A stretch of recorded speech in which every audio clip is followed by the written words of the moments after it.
Всех приветствую! Продолжаем изучать программу Affinity Designer.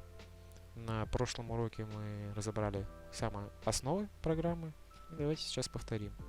Чтобы создать рабочую область, нажимаем «Файл», «Создать». Здесь ничего не трогаем, нажимаем «Ок». Дальше мы изучили такую комбинацию клавиш, как Ctrl плюс колесико. Она позволяет нам приближать или отдалять холст, а также пробел и левая кнопка мыши, которая позволяет нам перемещаться по холсту. Вот так. Далее мы изучили инструмент прямоугольник. Это самый простой примитив, самый простой объект. Также, конечно, имеется у нас окружность, скругленный прямоугольник, треугольник, ну и множество как бы разных.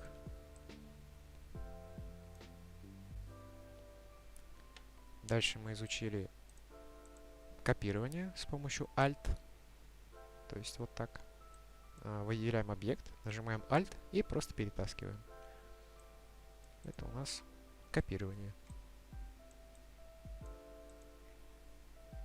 Также мы научились удалять объекты, то есть мы должны выделить его и нажать кнопку Delete. Также мы научились изменять цвет объекта, то есть мы должны для этого выделить объект и выбрать из палитры нужный нам цвет. То есть вот так вот просто.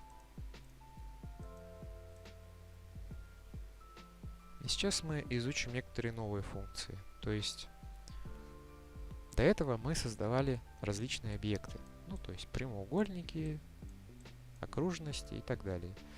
Но окружность, она получается, мы не можем ее сделать идеально ровной. То есть все равно, да, если мы вот попытаемся сделать ровно, все равно она будет либо вытянутая, либо растянутая, ну, неровная. Для того, чтобы сделать объект ровным, нам нужно зажать Shift при создании объекта и, собственно, создать. Вот, видите, он у меня никуда не смещается, он просто создается ровным. Вот. Также вообще с любым, типа вот прямоугольника, также скругленного прямоугольника, ну и так далее. Также мы можем перемещать наш объект, то есть можем перемещать его вот так, но можно перемещать его еще по, скажем так, линейке. То есть мы выделяем объект, зажимаем Shift и тянем его в разные стороны. И можем заметить, что он у нас двигается по такой некой линейке. То есть очень ровно. Вот. Также можно поворачивать объект. И также с зажатым шифтом можно поворачивать его по градусу.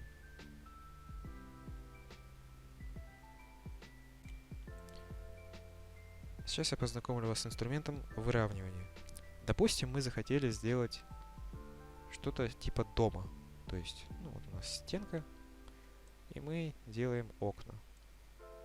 То есть вот сделали одно окно, и с помощью альта, ну, начинаем копировать, чтобы окна у нас были одинаковые. Так вот. Так, так, вот так.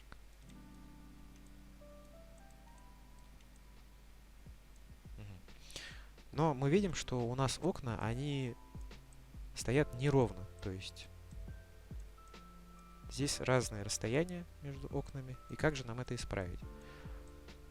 То есть мы для этого выделяем несколько объектов. Чтобы выделить несколько объектов, мы зажимаем сначала один объект и с зажатым шифтом выделяем несколько других.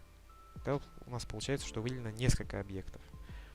После того, как мы это сделали, здесь можно вверху заметить инструменты выравнивания. То есть, допустим, мы хотим выровнять по центру. Оп, и, как видите, у нас все наши окна, они стали ровными. Также делаем и с остальными рядами. Вот так, так, вот так. Вот, и то же самое делаем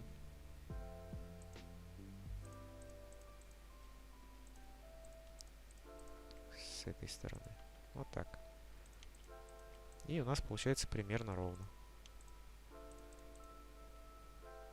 Так, можно выделить вот так вот все. И перемещать свободно. Вот.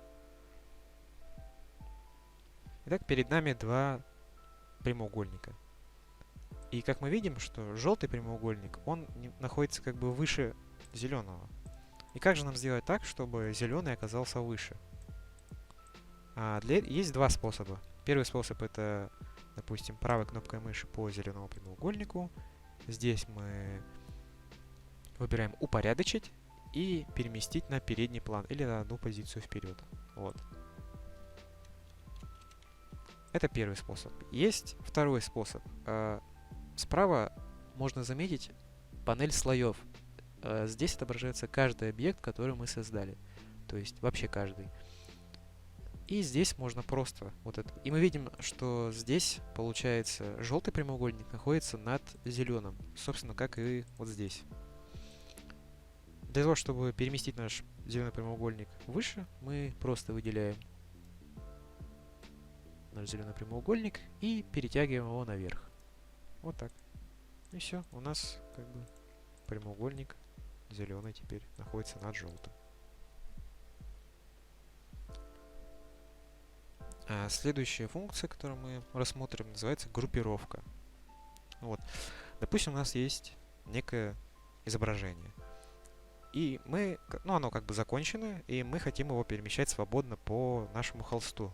Но, так как оно состоит из отдельных всех объектов, при переносе нам придется перетаскивать каждый объект, то есть, каждый объект в другую сторону. Это неудобно и непрактично. Для того, чтобы избежать этого, мы должны сгруппировать наше изображение. То есть для этого мы его выделяем полностью. Мы видим, здесь в слоях выделено все, что нам нужно. Нажимаем правой кнопкой мыши и нажимаем «Сгруппировать». После этого мы можем свободно перемещать наш объект и даже изменять размер. Вот. И также можем заметить, что в слоях у нас теперь нету множества слоев, у нас появилась одна группа. Группа вот этого нашего здания. Мы можем раскрыть его и также увидеть, что здесь есть несколько разных прямоугольников. И